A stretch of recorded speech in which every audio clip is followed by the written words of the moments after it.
East India company के भारत में आने के करीब 200 सालों के बाद 1825 में पहली बार ब्रिटेन में ट्रेन चली। इसने स्टॉकटन से डार्लिंगटन की दूरी तय की थी। अगले कुछ साल में वहां लोग ट्रेन का इस्तेमाल एक जगह से दूसरी जगह जाने और माल ढोने के लिए करने लगे। फिर 1832 में ब्रिटेन की तर्ज पर भारत में ट्रेन चलाने के लिए दक्षिणी भारत से ब्रिटिश अधिकारी के पास प्रस्ताव आया, लेकिन इस वक्त इस पर ज्यादा काम नहीं हो पाया। 1848 में लॉर्ड डलहौजी जब भारत के गवर्नर जनरल बने तो उन्होंने भारत में ट्रेन चलाने का फैसला किया। तो बने रहिए वीडियो के एंड तक। देश में पहली ट्रेन 170 साल पहले यानी 16 अप्रैल 1853 में चली। देश में पहली ट्रेन तत्कालीन बंबई के बोरी बंदर से लेकर ठाणे के बीच चली थी। यह ट्रेन दोपहर 3:35 पर मुंबई से निकली और 4:45 पर ठाणे पहुंची। करीब 35 किलोमीटर के इस सफर को पूरा करने में इसे 1 घंटे और 10 मिनट का समय लगा। भारत की पहली ट्रेन का नाम रेड हिल रेलवे था। सन 1837 में यह ट्रेन रेड हिल्स से चिंता त्रिपेट पुल तक चलाई गई थी। इन दोनों जगहों के बीच 25 किलोमीटर की दूरी थी। ट्रेन के निर्माण का श्रेय सर आर्थर कॉटन को दिया गया था। इस ट्रेन का इस्तेमाल प्रमुख रूप से ग्रेनाइट के परिवहन के लिए होता था। आम लोगों के लिए भारत में 16 अप्रैल 1853 को पहली ट्रेन चली थी। यह ट्रेन बोरीबंदर, मुंबई और ठाणे के बीच 34 किलोमीटर के डिस्टेंस में चलाई गई थी, जिसमें 400 यात्रियों ने यात्रा की थी। सबसे खास बात यह है कि इस दिन सार्वजनिक अवकाश का ऐलान किया गया था। 1947 में भारत की स्वतंत्रता के साथ ब्रिटिश राज का अंत हुआ, लेकिन इस स्वतंत्रता की कीमत विभाजन के रूप में चुकानी पड़ी। विभाजन ने न केवल राजनीतिक और सामाजिक स्थिति को प्रभावित किया, बल्कि भारतीय रेलवे के नेटवर्क को भी गंभीर रूप से प्रभावित किया। लगभग 40% रेलवे नेटवर्क पाकिस्तान के हिस्से में चला गया, जिससे भारत के रेलवे संचालन में एक बड़ी बाधा उत्पन्न हो गई। नए देशों के बीच रेल संपर्क बहाल करने की आवश्यकता ने रेलवे प्रबंधन के लिए नई चुनौतियां खड़ी कर दी। भारत में अधिकतर लोग एक जगह से दूसरी जगह जाने के लिए ट्रेन से यात्रा करना पसंद करते हैं। भारत में रेल यात्रा सस्ती और आरामदायक है। इसकी वजह से भारतीय रेलवे को देश की लाइफलाइन माना जाता है।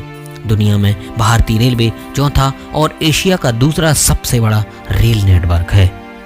भारत में रेलवे स्टेशन की कुल संख्या करीब 8000 है। समय के साथ भारतीय ट्रेनों और स्टेशनों में काफी बदलाव आया। 1954 में रेलवे ने 3 टायर कोच में सोने की सुविधा शुरू की, जो यात्रियों के लिए एक नया अनुभव लेकर आया। इस प्रकार की सुविधाएं उच्चतम श्रेणी के यात्री वर्ग को ध्यान में रखते हुए विकसित की गई थीं। इसके बाद भारतीय रेलवे ने धीरे धीरे अन्य उच्च स्तरीय सेवाओं की शुरुआत की, जैसे एयर कंडीशनर कोच, विशेष ट्रेनें और लग्जरी यात्री सेवाएं।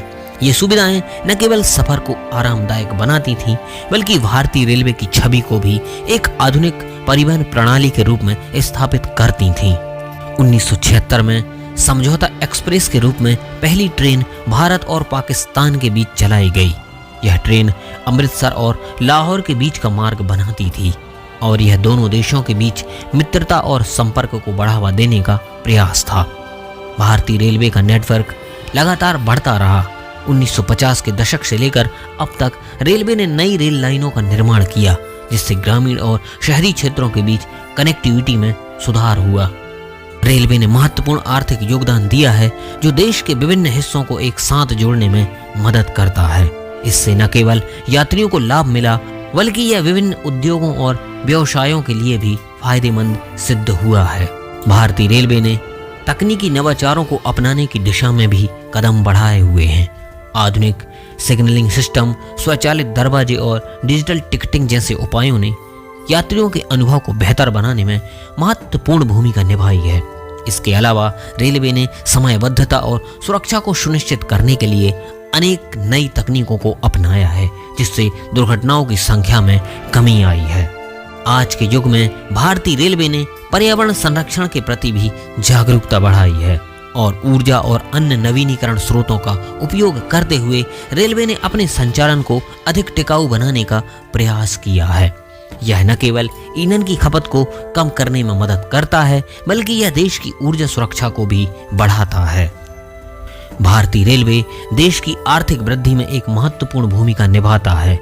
यह लाखों लोगों को रोजगार प्रदान करता है और विभिन्न उद्योगों के लिए माल परिवहन का एक मुख्य साधन है। रेलवे की सेवाएं ग्रामीण क्षेत्रों के विकास में भी योगदान करती हैं, जिससे स्थानीय अर्थव्यवस्था को मजबूती मिलती है। भविष्य में भारतीय रेलवे को अनेक चुनौतियों का सामना करना पड़ेगा, जैसे कि यातायात की बढ़ती मांग, अवसंरचना की कमी और वित्तीय स्थिरता। हालांकि इन चुनौतियों के साथ ही अनेक अवसर भी मौजूद हैं, जैसे कि टेक्नोलॉजी को अपग्रेड करना, नई सेवाओं का विकास और अंतर्राष्ट्रीय सहयोग।